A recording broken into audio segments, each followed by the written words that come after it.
Olá, queridos estudantes! Nós estamos de volta agora. Vamos dar início ao conteúdo da aula 5. E o que está previsto para esse conteúdo da nossa aula 5? A gente vai falar sobre um tema que chama capacidade, né? Então, além da capacidade, além do conceito de capacidade, nós vamos estar aprendendo a medir, a calcular qual é a capacidade de uma determinada empresa. Nós vamos entender o conceito de capacidade de projeto e capacidade efetiva. São duas coisas diferentes, a gente vai entender ao longo dessa aula. E, por fim, nós vamos falar um pouquinho também sobre sequenciamento da produção. Então, o objetivo central desse capítulo é apresentar para vocês o conceito de capacidade para que vocês possam entender a importância deste conceito para uma empresa. Muitas vezes a gente utiliza a palavra capacidade, não é mesmo? No nosso dia a dia, nós utilizamos muito essa expressão. Mas será que a gente utiliza esta palavra de forma correta, de acordo com os conceitos relacionados à logística, à gestão da produção? Vamos ver agora? Qual que é o conceito de capacidade, então? Bem, capacidade está relacionada à quantidade produzida ou o volume de atendimento de uma determinada empresa, considerando o quê? Os recursos disponíveis para a produção de um determinado produto ou determinado serviço que aquela empresa oferece para o seu mercado consumidor. Vamos entender um pouquinho melhor mais à frente, quando a gente for exemplificar a capacidade de determinados setores da nossa economia, tudo bem? Então vamos lá. Resumidamente, capacidade é a quantidade máxima produzida de uma determinada empresa. Lembram dos conceitos de saída ou output do nosso sistema produtivo? Pois é, então a capacidade está relacionada àquilo que sai, ou seja, o output desses processos, aquilo que a empresa tem como saída e que ela pode ofertar ao seu público, tudo bem? Então, como eu falei, a gente agora vai chegar nos exemplos. Para que fique mais claro, nós temos os exemplos relacionados a vários tipos de empresa. Esta tabelinha, ela apresenta para a gente a medida da capacidade de vários tipos de empresa. Então, ali na primeira linha, a gente tem como uma fábrica de refrigeradores pode medir a sua capacidade produtiva, certo? Então, vejam bem, acompanhem ali comigo, né? Na empresa, fábrica de refrigeradores, quais são os insumos, quais que são as entradas ali do processo produtivo? São justamente as horas máquinas disponíveis para a fabricação desses refrigeradores, correto? Então, de acordo com esses insumos, eles vão ser transformados, naquele sistema produtivo e vão gerar o que se chama da capacidade produtiva. E como é que a gente mede essa capacidade produtiva de uma fábrica de refrigeradores? É o número de unidades de refrigeradores produzidas por ano. Sim? Ok. Uma empresa do tipo hotel, os seus insumos são leitos disponíveis para hospedar o público, certo? Então, como que a gente pode medir a capacidade de um hotel, certo? Através do número de hóspedes que ela consegue atender por dia, por exemplo, né? Quanto a um cinema, como insumo a gente tem um número de assentos disponíveis. Como capacidade máxima de atendimento ao público, a gente tem a quantidade de espectadores que a gente consegue comportar ali numa semana, ou num dia, ou em um mês, ok? Numa escola ou numa faculdade, por exemplo, o que a gente tem de insumos ali? É o nosso número de alunos.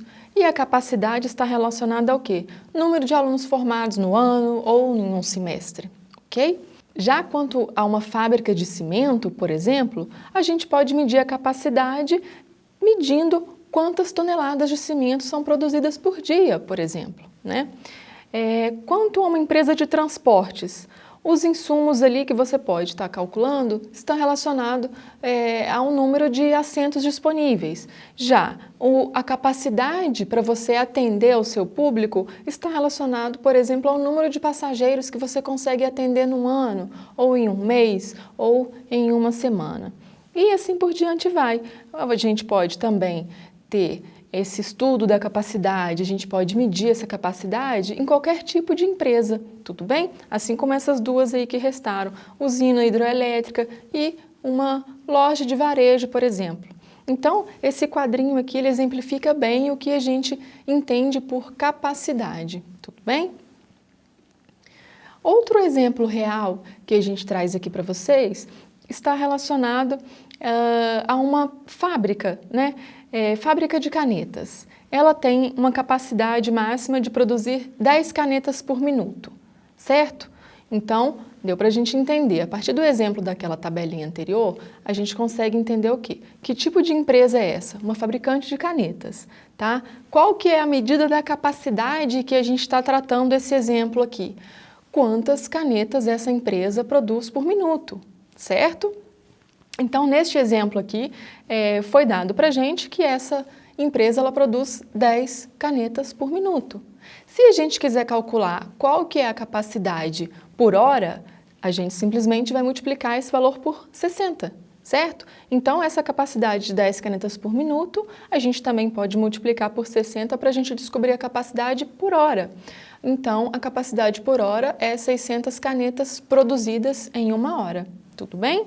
Então, do mesmo jeito, pessoal, a gente pode trabalhar com duas máquinas fazendo o mesmo tipo de produção, tá? Então, se a gente tem uma máquina que produz essas 600 canetas por hora, o que a gente vai ter? Se a gente tiver uma máquina adicional trabalhando exatamente com o mesmo ritmo de produção, a gente vai ter o quê? 1.200 canetas produzidas por hora. É exatamente o dobro, ok?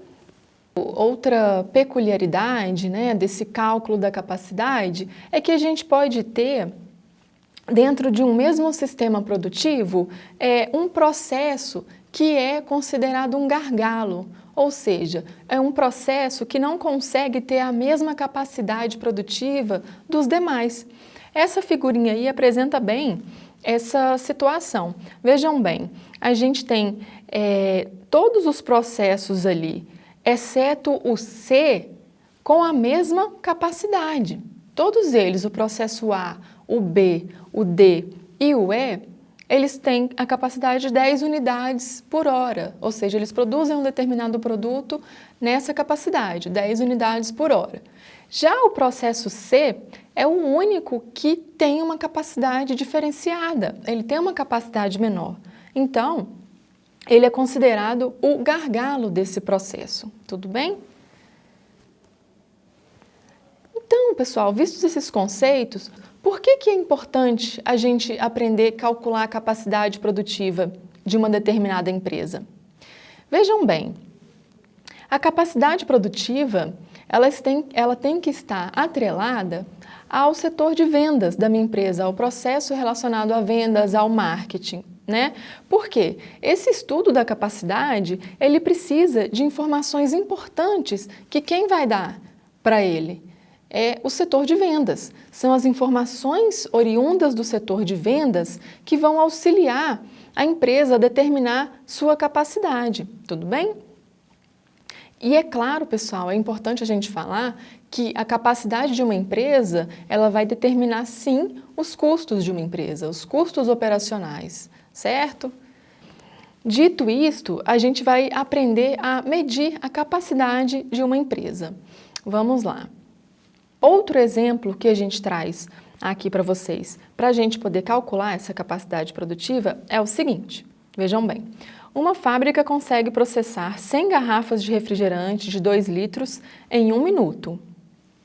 E em 1 hora teremos 6.000 garrafas de 2 litros produzidas, né? É um cálculo que você pode estar trabalhando. Se eu processo 100 garrafas de refrigerante de 2 litros em 1 minuto, em 1 hora nós vamos ter 6.000 garrafas de 2 litros, certo? Então a gente multiplica essas 100 garrafas de refrigerante por 60 minutos para a gente chegar nessa capacidade.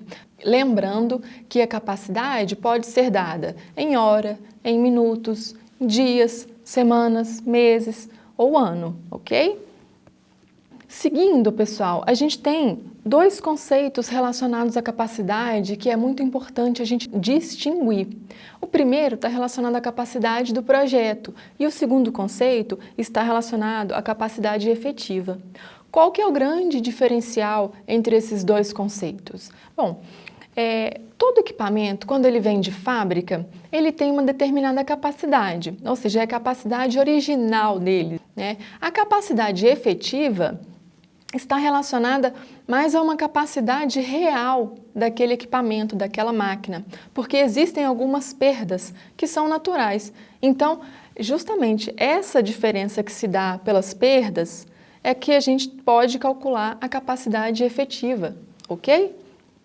Então, a gente tem duas formulazinhas aí que são importantes para serem apresentadas para vocês. Primeiro, é a fórmula relacionada à utilização. A utilização de um equipamento ou de uma máquina, ela é calculada com o nosso numerador sendo o volume de produção real dividido pela capacidade do projeto. Lembrem que a capacidade do projeto está relacionada àquela capacidade inicial, a capacidade original, tudo bem? Já a eficiência, ela é essa mesma divisão do volume de produção real, porém, essa divisão é feita pela capacidade efetiva, ou seja, a capacidade que se dá depois de calculadas as perdas, tudo bem? E se falando em eficiência, como que a gente pode trabalhar em uma empresa para a gente poder aumentar a eficiência do nosso sistema produtivo, do nosso sistema de produção? Primeiro, a gente tentar diminuir, melhorar o tempo de setup. O que é setup, né? É o tempo de troca de produto entre um processo produtivo e outro, né? Então, cada vez que a gente diminui esse tempo, maior vai ser a nossa eficiência, tudo bem? Então, como segunda sugestão, a gente tem aumentar a carga horária de funcionamento de um determinado equipamento. Assim, ele vai conseguir produzir mais durante um determinado período, durante um dia ou durante uma semana. Como ele vai estar trabalhando mais, ele vai estar produzindo mais, certo? Uma terceira sugestão é trabalhar a questão dos nossos recursos humanos, da nossa gestão de pessoas, né? É promover a motivação dos colaboradores, dos funcionários, para que eles possam colaborar mais no sentido de aumentar a produtividade. Por fim, duas estratégias que são muito utilizadas pelas empresas são a terceirização e a subcontratação. Sabem a diferença entre um e outro? Vamos ver agora. Bem, a terceirização, ela está relacionada à contratação de uma outra empresa quando empresa, eu não tenho capacidade de produzir uma determinada linha de produtos. Por exemplo, uma empresa farmacêutica, né, um caso hipotético aqui, ela terceiriza uma outra empresa que tem toda uma estrutura, um aparato que proporciona a essa empresa conseguir fazer uma determinada linha de produtos. E empresa, não tenho essa capacidade, né? Seja por uma estrutura física, uma estrutura legal. Então, a empresa terceiriza uma outra para trabalhar somente nessa produção desse produto específico, tá? Algo que a empresa não consegue fazer. Já a subcontratação é quando a empresa contrata, por exemplo, por um determinado período de tempo Natal, onde a gente sabe que as vendas de produtos aumentam muito, né? Então, naquele período de tempo, a empresa ela aumenta o seu quadro de vendedores justamente naquele período para poder atender toda a sua clientela. Tudo bem? Essa é a diferença entre terceirização e subcontratação. Por fim, a gente vai passar um resuminho do que a gente aprendeu nessa nossa aula 5, onde a gente tratou do tema capacidade. Tá? Então, lembrando um pouquinho, a gente viu o conceito de capacidade, que está relacionado ao quê? A quantidade produtiva ou ao volume de atendimento com os recursos disponíveis de uma determinada empresa. Ou seja, está relacionado ao atendimento, a capacidade de atender meus clientes, meu público-alvo, certo? A gente também aprendeu a medir a capacidade. A gente viu que ela pode ser medida por várias unidades, né? Por ano, por dia, por mês, certo? E cada tipo de empresa, ela é capaz de saber e deve saber qual que é a sua capacidade produtiva.